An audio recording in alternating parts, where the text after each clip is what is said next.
যখনই প্রার্থনার সময় খাওয়ার কথা আসে তখন সবার আগে সাবুদানার কথাই আসে। সাবুদানা দিয়ে কয়েক ধরনের রেসিপি বানানো যায়, আর ব্রতে এর অনেক ব্যবহার হয়ে থাকে। সাদামতির মতো দেখতে এই সাবুদানা খেতেও অনেক মজার হয়ে থাকে। শুধু তাই নয়, বিভিন্ন জরিপে প্রমাণ হয়েছে এটা আপনার স্বাস্থ্যের জন্যও অনেক উপকারী বটে। কিন্তু সাবুদানা কি, এ নিয়ে একটা প্রশ্ন সবসময় থাকে যে এটা কিভাবে তৈরি করা হয়। অনেক সময় আপনার মনেও এই প্রশ্ন আসে, আসলেই সাবুদানা কিভাবে তৈরি করা হয়। কিছু লোকের এটা নিয়ে মন্তব্য হচ্ছে সাবুদানা ওইভাবে তৈরি করা হয় যেভাবে ধান থেকে চাউল হয়। আবার কিছু লোক এটাকে কোনো ফলের বীজও বলে থাকেন।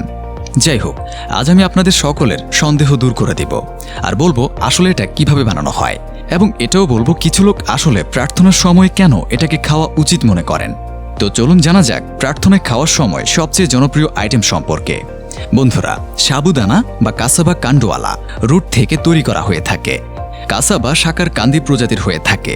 ট্যাপিওকার মূল শিকড় পূর্ব আফ্রিকার উদ্ভিদ। 19-20 শতকের শুরুতে ভারতে নিয়ে আসা হয়।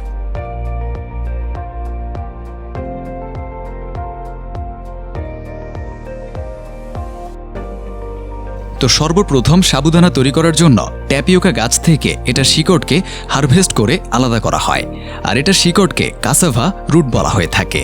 শিকড়কে আলাদা করার পর পানি দিয়ে ভালোভাবে ধৌত করতে হবে, আর এটার গায়ে লেগে থাকা মাটি আলাদা করতে হবে। এইসব প্রক্রিয়া মেশিনের মাধ্যমে করা হয়ে থাকে। এরপর কাসাভার রুটকে চামড়া থেকে সম্পূর্ণভাবে আলাদা করা হয়, আর এটার জন্য অটোমেটিক ফিলিং মেশিন ব্যবহার করা হয়।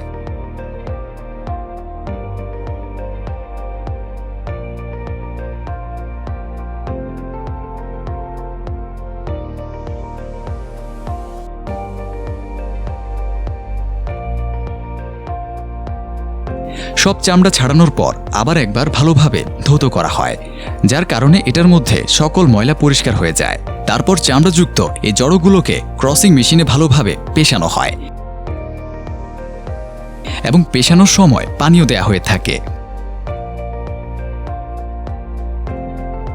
পেশানো শেষ হয়ে গেলে পেস্টের মতো তৈরি হওয়ার পরে এর থেকে ফাইবারকে আলাদা করা হয়, এবং এর সাথে স্টার্চকে 3 থেকে 4টি আলাদা আলাদা ফিল্টারে রিফাইনিং করা হয়ে থাকে।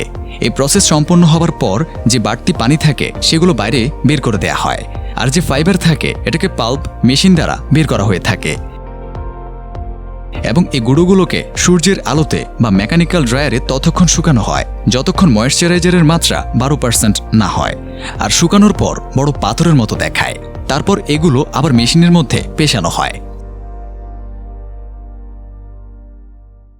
যার মাধ্যমে আরারুটে পরিবর্তিত হয়, আর এইভাবে আরারুট তৈরি হয়। অবশেষে আরারুটকে বেল্টের মাধ্যমে সাবুদানার আকৃতি প্রদানকারী মেশিনে দেয়া হয়, আর এই মেশিন সাবুদানাকে 1 মিলিমিটার থেকে 7 মিলিমিটার পর্যন্ত পরিবর্তিত করে থাকে। এইভাবে সাবুদানা তৈরি করা হয়ে যায়। তারপর প্যাকেটিং করা হয় এবং বাজারজাত করার জন্য প্রস্তুত হয়ে যায়।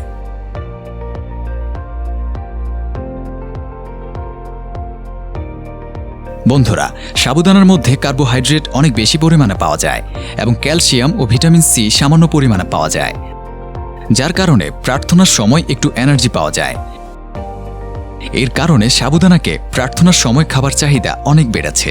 কিন্তু কিছু মানুষ সাবুদানাকে প্রার্থনার সময় খাওয়া ঠিক না এমন মনে করেন। তাদের ধারণা হচ্ছে যখন সাবুদানা বানানোর সময় যখন শিকড়গুলোকে পানিতে রাখা হয় তখন এতদিন পানিতে থাকার ফলে এতে পোকামাকড় লেগে যায়, এবং সাথে পানিও খারাপ হতে থাকে, এবং এরপরে সাবুদানা তৈরি হয়। আর এই কারণে কিছু লোক বলে থাকেন সাবুদানাকে প্রার্থনার সময় খাওয়া ঠিক না।